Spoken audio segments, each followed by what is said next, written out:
Hey,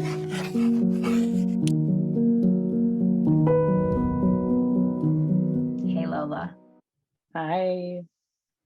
I'm really excited for my listeners and viewers to meet you. So for those of you who are joining us, you get to talk with my very best and closest friend, Lola Wright, who, gosh, we met 7 years ago, I think, in the most serendipitous, say it with me.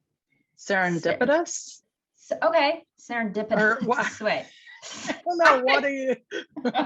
I'm like, what was the quality under which we met? It's like surreptitiously.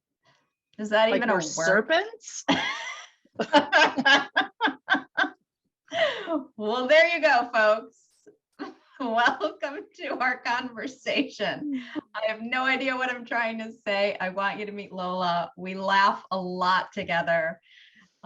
We co-journey around being conscious in our lives, and Lola's been one of my greatest teachers and supporters on my path, not only to awakening as a parent, but just as a person and as a partner in the world. And I love and adore you. So I love and adore you too. I'm really grateful that we have this time. We barely made the time to connect and talk about this. But what I'm really talking to people about these days is how to take the fear out of parenting. And you and I talk a lot about this. Like Lola's the first person I go to when something happens and I'm like, shit, I'm not so sure how to handle this. And I'm a conscious parenting coach, right? Like, what does that even mean? So I want you to start. Well, actually, what I want you to start with is like, how would you describe what it means from your lens to parent consciously? Yeah, I think what it means for me is to be honest and forthcoming with my kids around what I'm moving through, what matters to me. And yeah, I think what it is like being very revealed. So for me, a conscious parent is, for my practice, just looks like if you were to really know me, Olivia, Trey, Caroline, and JP, here's what I'm feeling scared about. Here's what I'm feeling angry about. Here's what I'm feeling inspired by. And it's a dialogue. I think that's what it is. Conscious parenting for me is a dialogue with my kids. It's like a co-creation of, we are both teachers and students with one another. And the extent to which I can be fully revealed around what I'm butting up against in my relationship with them and in my relationship with myself about them, the easier and more enjoyable our relationships are with one another. Yeah. And I think that key that you just said is like to be more revealed with them. We have to really be attuned to ourselves. Mm-hmm. So what are some of the ways in which you practice staying attuned to yourself? Well, I'm thinking about like last night, I spoke with my husband, Nathan, and he was expressing what I would call like anger, frustration, irritability around chores in the house and feeling And like I went through this last week. Yeah, like I don't know why the dishes stay in the sink and why the dishwasher isn't emptied, and they're in the house. Why don't they just do it? And I'm like, look, my preference would be rather than you bringing that to me, that you share that with them. Because what's going to happen if you bring that to me? I'm going to take responsibility for trying to fix the dynamic in the house, which usually looks like me being like, what the hell? Come on, everybody. And it's like, it's not useful. So part of it is like, if you have an issue, go to the person that the issue involves.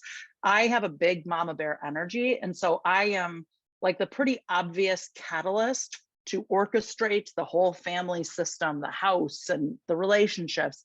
And it really is my practice to say to my partner, I'm not the sole orchestrator or conductor of this group.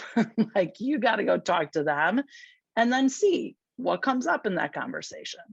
Yeah. Okay. So the thing that's coming to mind for me is we haven't yet described to viewers like your family dynamic and your journey to parenting. So I want to back Mm, up a little bit and just get people acquainted with like your story. How did you become a parent? mhm. To describe your family dynamic. Yeah, I was a senior in high school at a boarding school. And I was sent to that boarding school because my parents were going through a very public and I would say like dramatic divorce in the early 90s. And I was like, get me out of here. I would come home So to you asked. Chicago. You Yeah, asked. yeah, I would say it was pretty mutual. I mean, I think they were like, it would be helpful to us if she got out of here. And I was clear that it would be helpful to me if I got out of there, you know? So I went to an incredible boarding school in Colorado, which I loved. It was a great gift for me. And when I would come home on breaks, I would stay with my dad in Lincoln Park. And I met a guy and got pregnant my senior year of high school, which was not at all the game plan that my parents had for me. I ended up having a miscarriage between my senior year of high school and my freshman year of college. Promptly got pregnant again during my freshman year of college by the same guy. A deep unconscious commitment to creating the family that I felt I had lost at the age of 13. I mean, I can Mhm. see that very clearly now. So he and I had two kids together that are extraordinary human beings. It was a very tumultuous relationship. We came from very different backgrounds. I came from a lot of affluence. He came from public housing. And, you know, I was this white girl, he was a black guy. Like there were lots of layers to the relationship that made it both um, incredibly, I think, beautiful and potent and inspiring and challenging and heartbreaking and difficult. So he and I had two kids and then parted ways after about 6 years. And I met Nathan now 15 years ago, and we had two more kids. So I have four kids that are a wide age range. My oldest daughter has requested that I not reveal her age. And so I will say I have young adults children down to a 10-year-old. So I have four kids. Like out of college children and then 10. Yeah. Yeah. Oh, wait, how much time passed between you meeting Nathan and you ending? I How think long were you five a or single six, parent? probably 6 years, 6 or 7 years.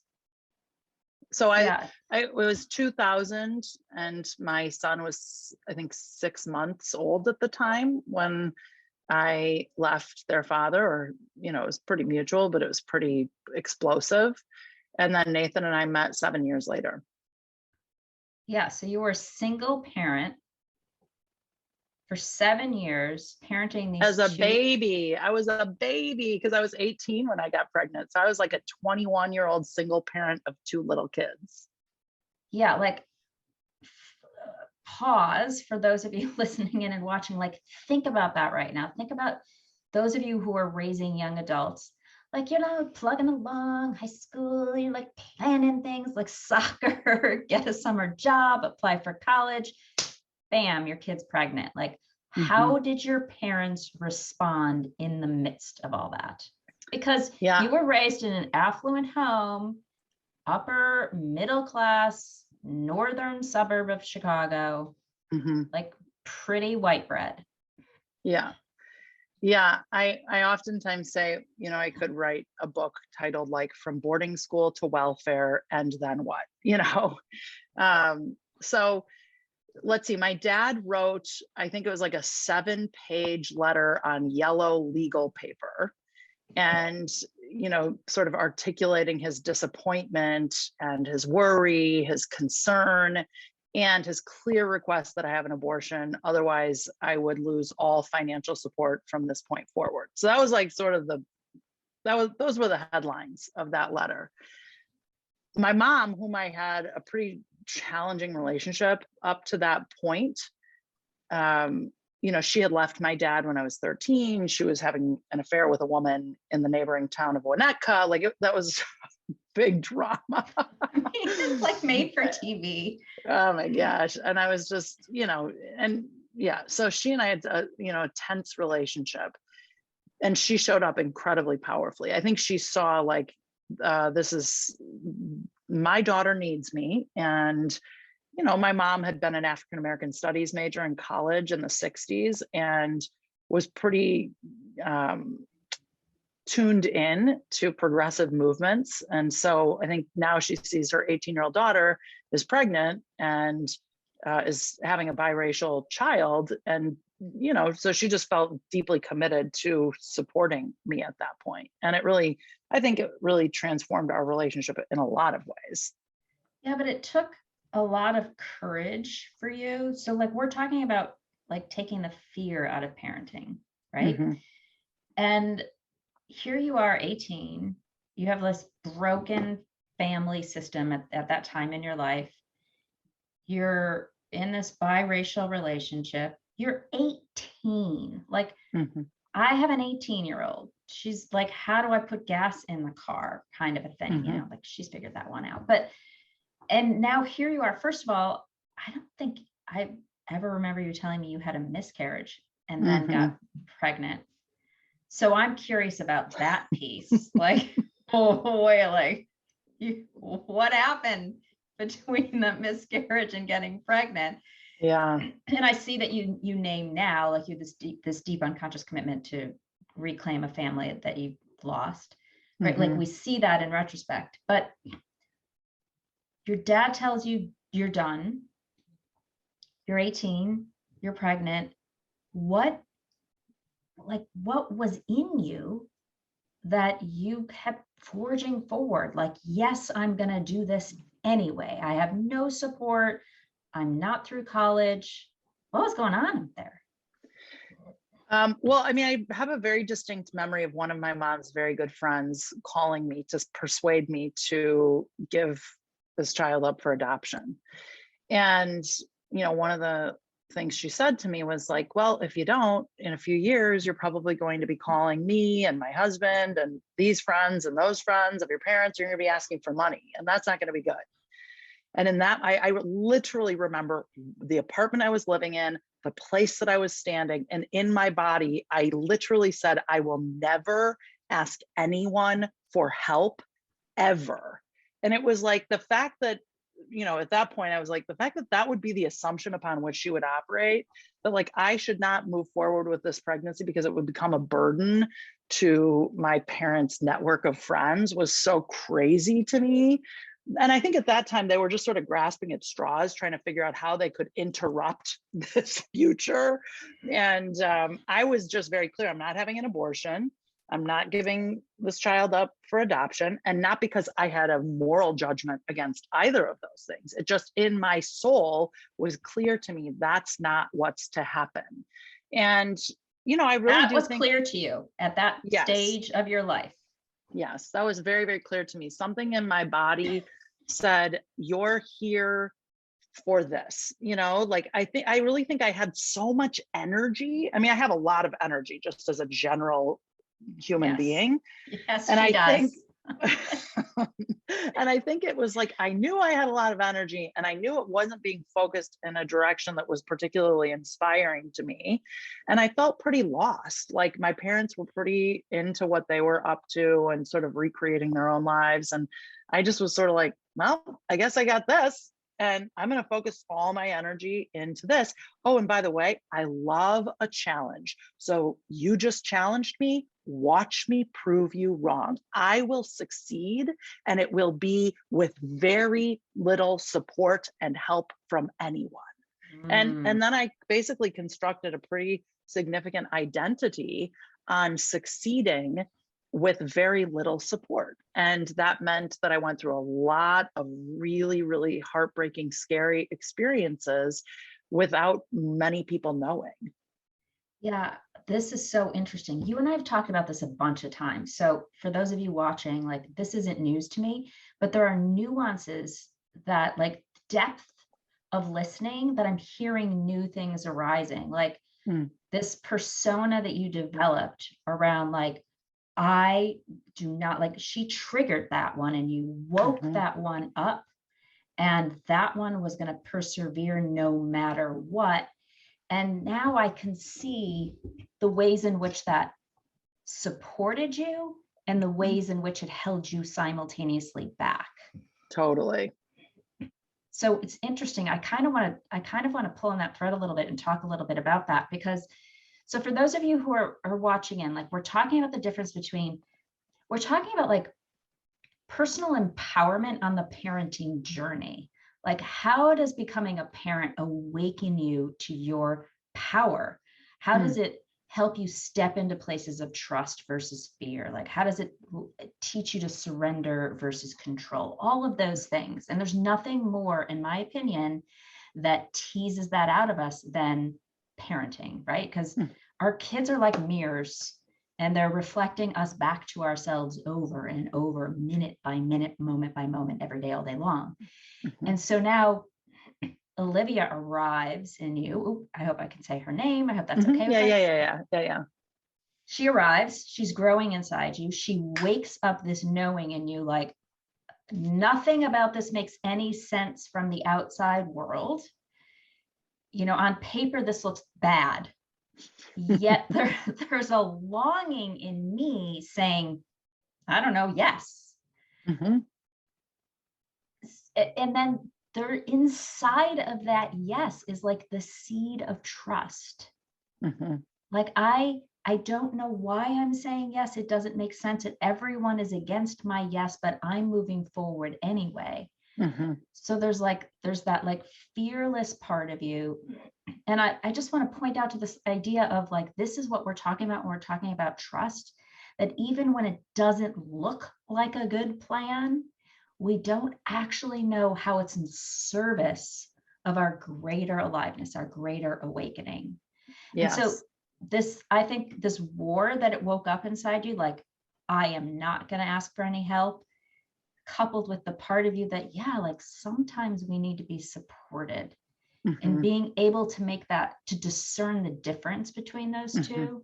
So I want to talk a little bit about how that's what that woke up in you. Yeah, I mean, the great gift of that experience is that I know myself as infinitely capable. Like, and that is a huge, huge gift for me. Like, what I experienced, you know, in that, you know, decade of my life in particular was so challenging. I wouldn't want it for anyone, and I wouldn't trade it for anything.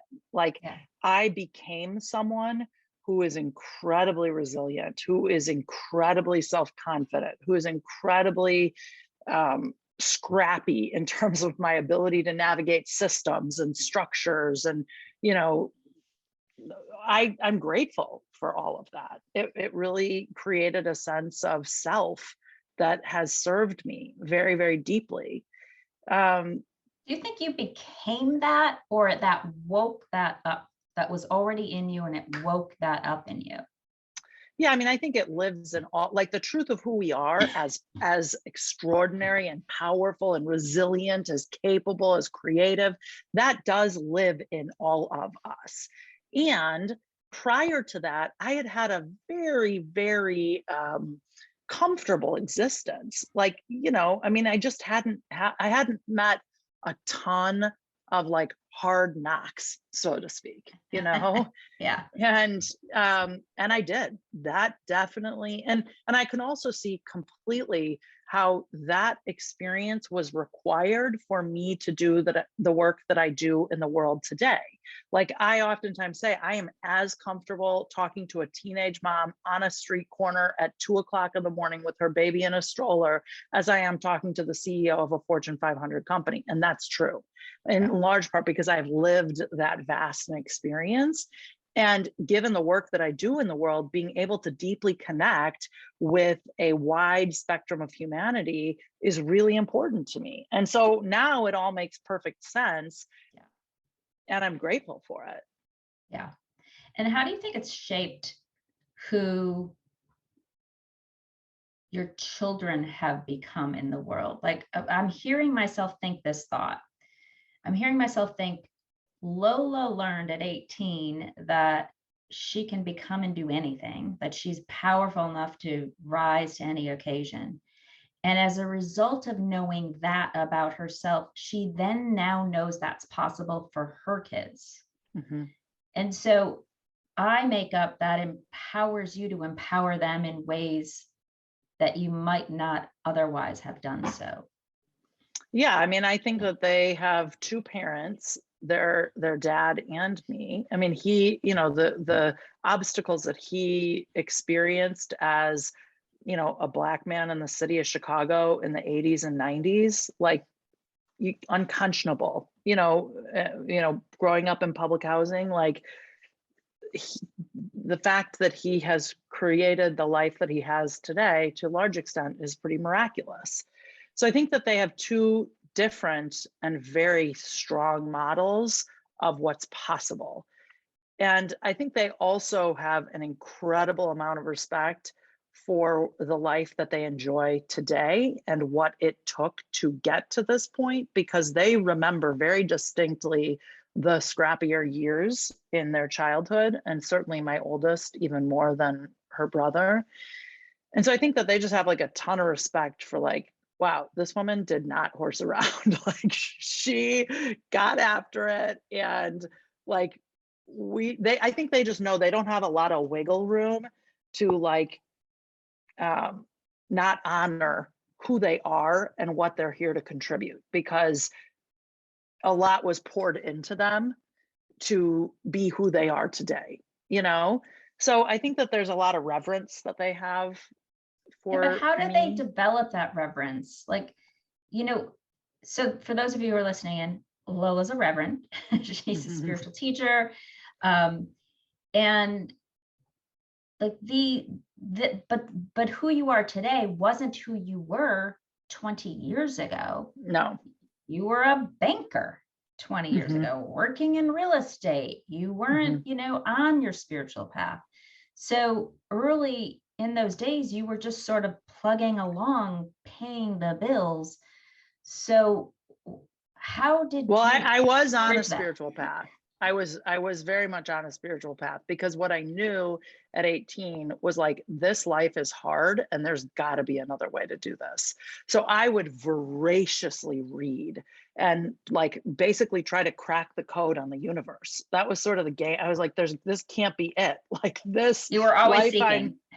I'm like, this cannot be it. And I think that was one of the gifts of growing up with so much affluence and having the contrast of like access and luxury and privilege and, and then having nothing. And, not that our material experience determines, our joy, but in terms of the haves and the have-nots, I'm like, this just can't be. Like, I have now had too much comfort to subscribe to this existence forever, And so I just became very curious, like, how do I live a life I love, even if it's not Glencoe? Like, I've never aspired to Glencoe, although that's where I'm from, but I do aspire to my version of joy and abundance and peace and freedom. There's a Christian scripture that says, in my Father's house, there are many mansions. And metaphysically, what that means is like, there are many ways to live a life you love, to live a luxurious and abundant existence. My mansion may not look like your mansion, but I knew there had to be something else possible, because I was unwilling to accept struggle as my eternal future. Yeah. Whew. Yet you've struggled a lot. Yeah, I definitely had my fair share.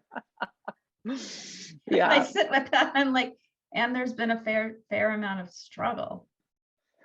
Yeah. And I really do feel like, as a teacher of this work, there are very few students or, curious humans that I interact with who can give me a story that stumps me. I mean, I have a very deep catalog of personal experiences of struggle, whether it's like rape, addiction, abuse, like give me your list. And the gift of that is, I got it. Like, I get it. I can hold it. Yeah. Yeah. Like, and I have experienced XYZ, and now my life looks, like it does. And only because someone else was willing to hold another possibility of this Mhm. beyond the circumstances that I was in, did I move out of it. So I feel like I'm really well suited to hold a field of possibility, whether it's for my kids, for my partner, for the people I coach or Yeah. whatever. Like, I don't care what has happened in your life. Not like I'm not interested in hearing it and holding space for it, but like, I refuse to collude with you as that being a limitation. So when my daughter was accepted at NYU into this very prestigious program, and basically she had received several full ride scholarships to extraordinary universities throughout the country, but she knew this was the one that she wanted. And I said, look, I can't make this decision for you because I'm not in a position to actually commit to paying for this education. But I do know that, you are capable. Like, I do know that if in your soul, this is what you believe is yours to do, then a way will be made. And it doesn't mean it will be easy. It doesn't mean it will be comfortable, but you have to listen to you on this, and we will figure out the rest. And that's what I she remember did. this. I remember Yeah. this. It was such a big decision at the time because everyone was pushing. It was the same thing as when you got pregnant. Mhm. Everyone was pushing against her making that decision because it didn't make sense on paper. Yeah. And you were holding a completely different field of possibility for her. And she stepped into that with such courage, Mhm. knowing that she was going to come out of that situation with a lot of debt. Yep.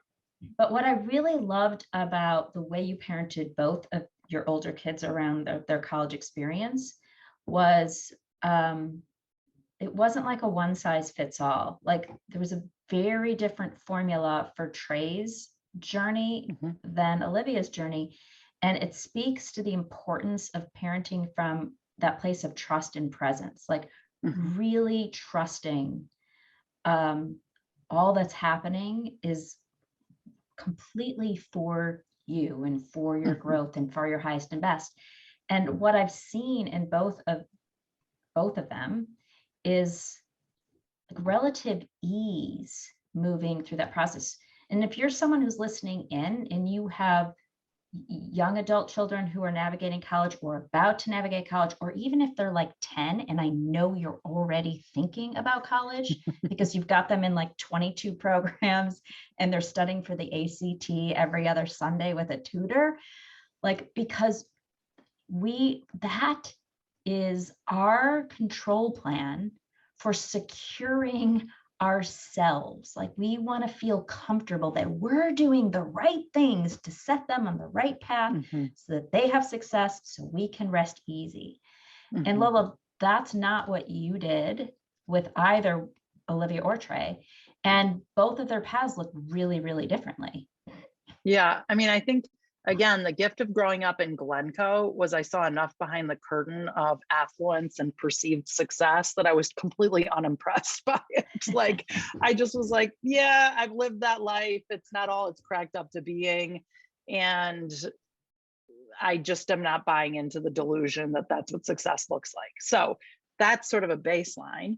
And worth noting that, like, I don't have a college degree. So I don't really value traditional education in the way many are lured to value it.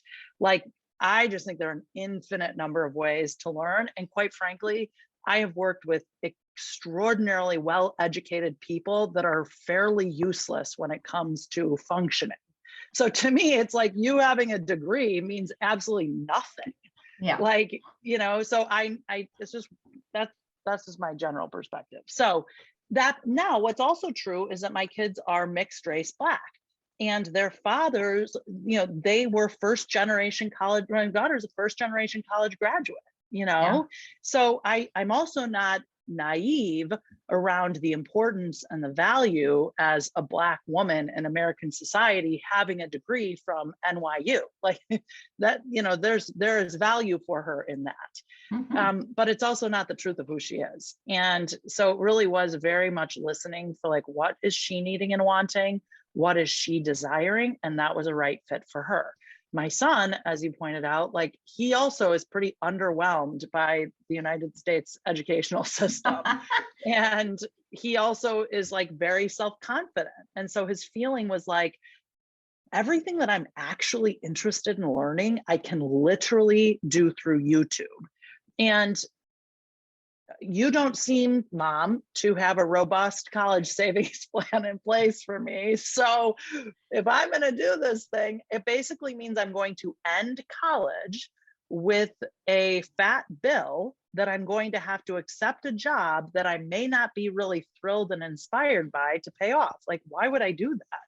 So he just was very like clear that was not of interest to him. Now, what's But wait, ironic, for, yeah, I want people who are watching to understand that he did go yeah. to, a nice university for a Mhm. period of time. It's not like he just signed off and said no thank you. He did try it out, but he quickly realized this is not for me. So I think Yeah, that's important.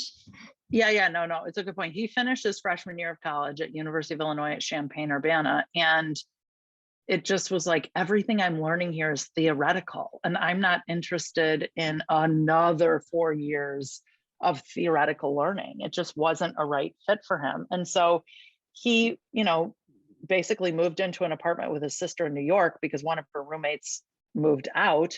And I'm like, great, you're not going to come home. You're going to go still have an experience. And that was an incredibly challenging year for him. It was like living in Brooklyn as an 18-year-old or 19-year-old and no real clear direction. But I think the dissonance that he experienced in that year was really formative for him. So I think that's the Mhm. other thing, just as parents, we want to protect our kids from the experience of dissonance and discomfort and dis-ease. But I will Mhm. just say from my own experience, although sure, there are a million ways my dad could have handled me getting pregnant, it was a huge gift for me. I think he could have done it a little bit more gently, but that me moving through the dissonance and the dis-ease was in service of me. Trey being in an apartment in Brooklyn, like having to figure out what the heck am I doing with my life and feeling super homesick. All of his friends are now off into their sophomore year of college. And he's like, what am I doing with my life? It's okay. That's okay for him to experience that discomfort. It's okay. And now he's like thriving and, now, ironically, now he's pursuing possibly a BFA at a London Conservatory for acting. I mean, that was not the predictable future that I would have anticipated like 3 years ago, 2 years ago, maybe even 1 year ago. Or a couple of months ago. Yeah, exactly. But I really have trusted their process. And I really trust that they will listen to themselves, their intuition, and go after what is right in this now moment and course correct when they feel like they're off track. Yeah, you hold that space of trust really well, because I think I'm making up in my head right now because you had such deep discomfort in your early years as a young adult who happened to also be a parent. Mhm. You recognize the value of discomfort and are not afraid of it. So many of us are trying so hard to protect our kids from being uncomfortable, which is why we're hiring the tutors and doing all the things, and we forget the value of being uncomfortable. Yeah. Yeah. I mean, the metaphor I always use is like my husband's a landscape architect. When you plant something, it has to have the experience of resistance as it's growing through the dirt and busting up. Like that is a necessary part of the process. The same could be true with the birth canal. Like there is a necessary experience of pressure when a baby is pressing through a body that doesn't stop once you're born. And I would just say, like, I think we do a huge disservice to our kids by preventing them from experiencing discomfort. They will really struggle when they get into like the quote unquote real world, because there's just going to come a point where someone's gonna be like, get out of here with all of that. Like, you're not some fragile flower, like, get over yourself. So it's like, don't do that to your kids. Don't do that. They are profoundly resilient if you allow them. And then you got to go do your own work to deal with your own control issues. Well, but I say, so like, I have such compassion for us control freak parents out there, because we're raised by control freak parents. We weren't taught to be in our own discomfort. So, we're not here sitting and saying you are bad and wrong for not having tolerance for discomfort. It's a muscle that we've either developed or we've not developed. And our children kind of come up to show us the places in which that muscle is underdeveloped. And it starts really early, right? Like when they're learning to walk and you're like, putting up the pillows all around, and like, you don't want them to get hurt. And they're just toddling around and falling and thinking it's funny. And it's just part of the process of growing and evolving and expanding. And yet we have such intolerance to that. And so I guess like your life has really been a testament to growing comfortable in discomfort.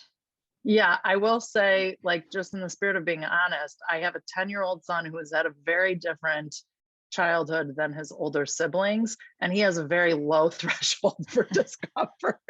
So I think there is also just a correlation. When our lives become increasingly comfortable and luxurious, it's something to pay attention to, because he just doesn't have a lot of friction. So how do I support him in developing resilience, in developing gumption, and all of those things when he lives a pretty darn comfortable existence? And our older kids really point that out all the time. Like, are you kidding with this guy? Like, let him work for something. My gosh. Really funny. But then even in that, can't we play with trusting that that's what his path is about, and that maybe he doesn't require friction for whatever it is the universe is setting him up for? I mean, who knows? Yeah. Like, I think there's some of that too.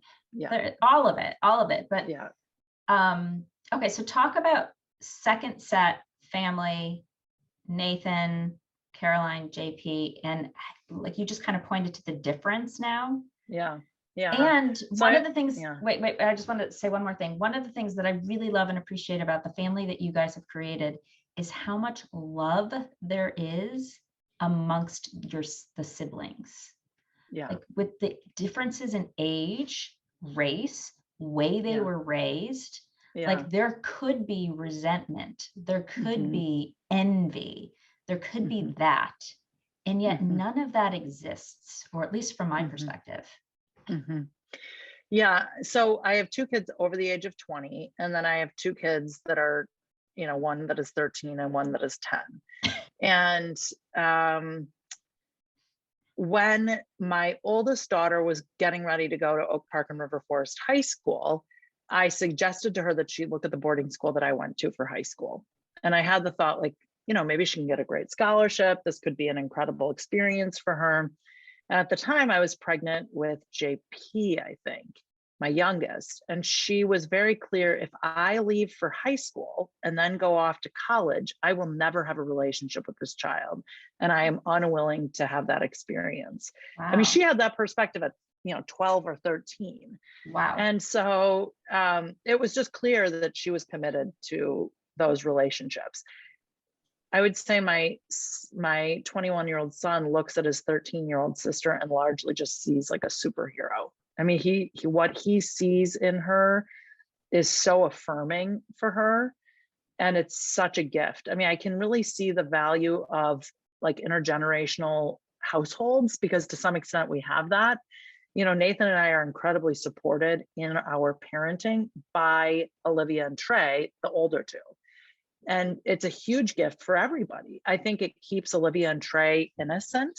I think it keeps them connected to their playfulness. Yes. feel a sense of responsibility for the care and keeping of our family. So it's not like, well, you're the parents, you should do it all. It's like, no, they see, how hard we work. They see how committed we are in our schedules to create a life that we want for them. And they feel responsible for supporting the well-being of their younger siblings. So I think that is it is a huge gift. And, they've all been home since the beginning of the pandemic. We moved them back home. And so all 6 of us have been here for the last 2 years. And it's been deeply, deeply healing. I mean, I think Olivia and Trey have gotten a level of access to me that they never had prior to the pandemic because I was so busy. And they've gotten a connection among the 4 of them, among the 4 kids, that is like sort of impenetrable at this point. They are super, I mean, you talk about it like it's easeful, but I don't think it happened by accident. I think you lead the family in such a way that you only stand for certain things. Like there's not going to be any of that there. And for some reason, there isn't there isn't resentment, and there might be just enough of an age difference between Caroline and Trey that there, like if it's just 2 years, sometimes there's that difficult rub. But I really, really, really admire how much Trey in particular, and Olivia too, but how they all love each other, but how gentle and kind and generous they are with one another. And it's deeply authentic. Like you see that deep level of love that they have. And yeah, my mom's the oldest of 9 kids that were born in 11 years. And I remember my aunt saying to me that they were just very much raised with look, these are the 9 people that you have, that we have. And, we have a responsibility to love and care for each other. The world can be an intense place. Friends may come and go. And, these are your siblings. So you have a responsibility to them. And I think that must just live in me somewhere. Yeah.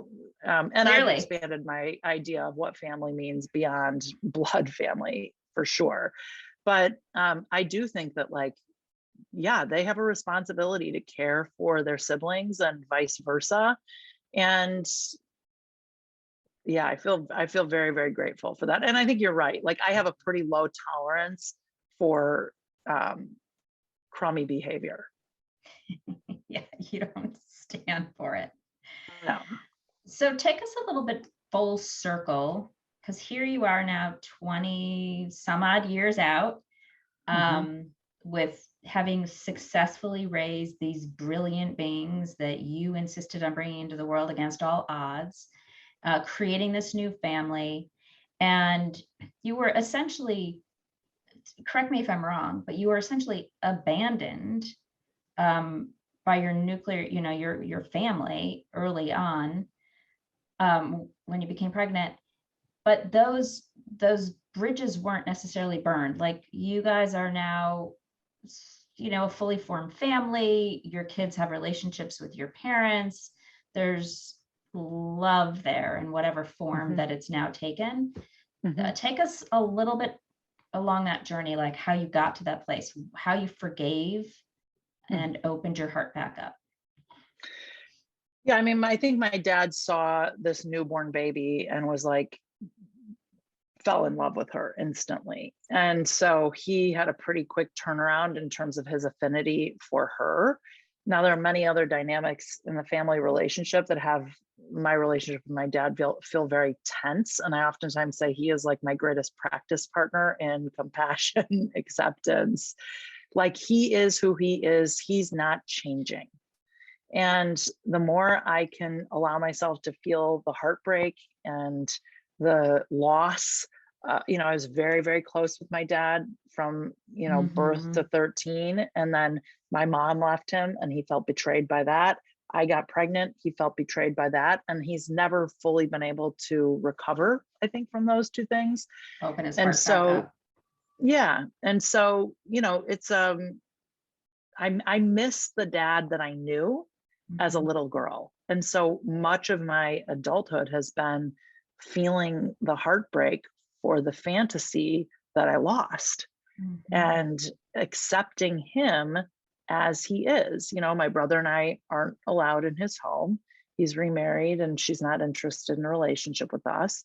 And so it's a real practice to, I've expressed my desires, I've expressed my heartbreak, and to still show up and be a loving presence as best I can with him. And when I need to say what's true for me in relationship with him, I do that. And I've gotten incredibly skillful at doing that because the alternative has never gone very well. So there's just, I don't know, I think it's like the practice of acceptance. Like, can I let my dad be as he is, even when it disappoints my idea of how he should be? Can you talk more about heartbreak and the service that allowing your heart to break is, in service of acceptance? 'Cause Yeah.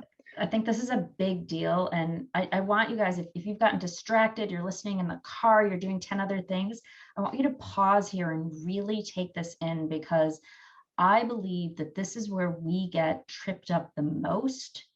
Is understanding the idea of acceptance is like a big ball of nuts. Like, people don't like accepting doesn't necessarily mean I've validated their behavior or I validated what happened. And you're pointing at something really, really big here. So I think I'm asking you to talk about it and I'm talking about it. So I'm going to let you talk about it, but it's this idea of heartbreak. Yeah. I mean, for me, I sort of feel like I have two primary options. I can either stay with my heart closed and protected and guarded in relationship with my dad, which creates a sense of isolation, disconnection, and it just doesn't lead me where I want to be. Or I can let my heart break and feel my sadness and feel my anger, and both share that with him to the extent that he's available to it, share it with the people who support me and love me the most, and then let him be as he is, And it's like, that is not easy work. There's a great, Eckhart Tolle says, the greatest act of grace known to humankind is accepting the unacceptable. And so we could say that, like, my dad not allowing us in his house, like, that's unacceptable. Like, who does that? Like, who does not allow for no really good reason, that is unacceptable. And it's like, but that is actually what's happening. Yeah. And so I can be in resistance to that which I deem as unacceptable, or I can just keep showing up and be like, this is what's happening. Can I accept my dad exactly as he is? Can I accept these circumstances exactly as they are?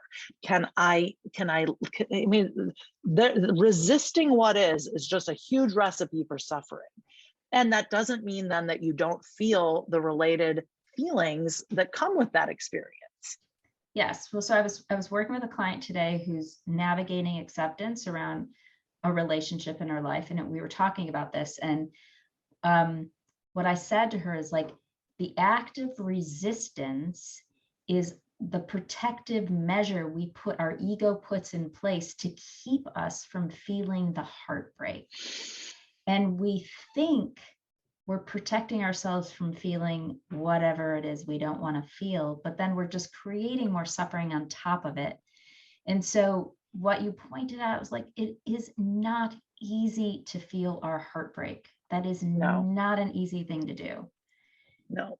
But that's what being fearless is all about. That's courageous, to allow yourself to feel the heartbreak, because only then do you really see how empowered you really are. Because the capacity to hold that heartbreak, particularly around your dad, right? Like, this little 13-year-old girl who had this beautiful relationship, like, I mean, I can feel my heart tightening right now thinking about how heartbreaking that must be for you, again and again and again. This is what she also said in the session. She's like, this acceptance thing, it just keeps coming back. And I'm like, yeah, it's not a one and done kind of thing. Yeah, well, I love the 12-step slogan that is, resentment is like taking poison and expecting the other person's going to die. Yeah. And so it's like me being resentful about the ways that my dad has organized his life really does nothing except harm me. And so at this point, my dad's 79. I'm like, sure, he could live another 20 years, who knows? But I'm really actively, feeling what might, I'm not invited into his home. What might happen when he dies? I don't even know if I'm going to know that there's like a funeral or anything. And so it's like, just really be with like, wow, like that's heartbreaking, and I actually got the awareness this past weekend. I want him to know that I have an active practice of feeling my sadness and my fear in anticipation of not knowing what's going to happen when he lays his body down. And I want to share that with him, not because there's anything for him to do, but just sort of as a check-in around sort of the state of our relationship. Yeah. And he has sort of varying degrees of availability to these conversations, and I'm pretty tuned in to that with him. But part of sharing and revealing what's going on over here with me is not just for him, it's also for me, so that I can be expressed and known and seen, and not eating, metaphorically, my own experience. Yeah. So this, I think, is really important for listeners to pay attention to, because you're talking about personal empowerment and this idea that you're not doing something. So often we're trying to like collude with ourselves about ways we can get the other person to change such that we can have the experience we want, which I pointed out to someone today is sort of selfish, right? It's like, I want them to do that thing so I can feel a particular way. Like, let's not even look at what their journey is. They might be so scared. They have no idea how to shift their experience to meet you where you are. Like, it might be completely unfriendly for your dad to do any of the things you might need him to do for you. So when Lola's talking about revealing herself, she's talking about doing it in service of her own empowerment, of expressing herself so that she's not holding or contracting around her own truth. And maybe she'll get a desired result, a result that meets her where she is, and maybe she won't. But I noticed that there's not an attachment for you around it. There's just a like, I'm going to speak my truth and let it fall where it falls.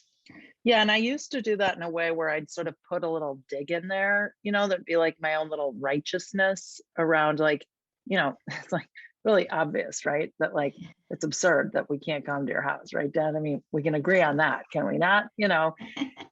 And it was always like pretty subtle. And I have completely let go of wanting him to be other than he is.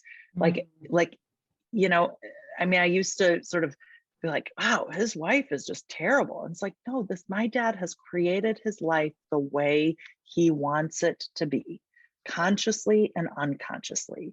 And can I let him be as he is? And, I can express my desires.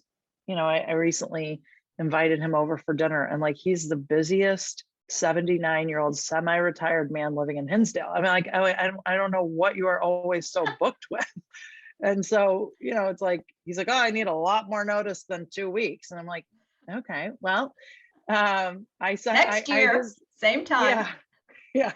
I noticed like, oh, wow, I feel like my dad is slipping away, like I hadn't thought, and I reached out to my brother. I'm like, I feel like dad is slipping away, not slipping away from this planet or this earth, slipping away from us.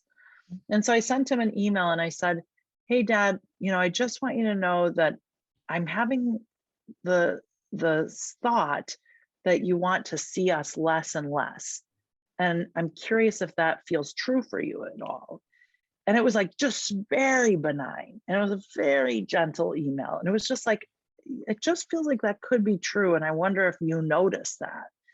Then he wrote back, "That's not true." He's like, "I don't want to see you less." And I don't know if he was defensive. I don't know if it woke something up in him. All of a sudden his schedule freed up. Now he can come to the kid's birthday party. I have no idea. But the point is that I'm really not willing to diminish my experience. I'm also not willing to make him the villain, because neither of those things serve me.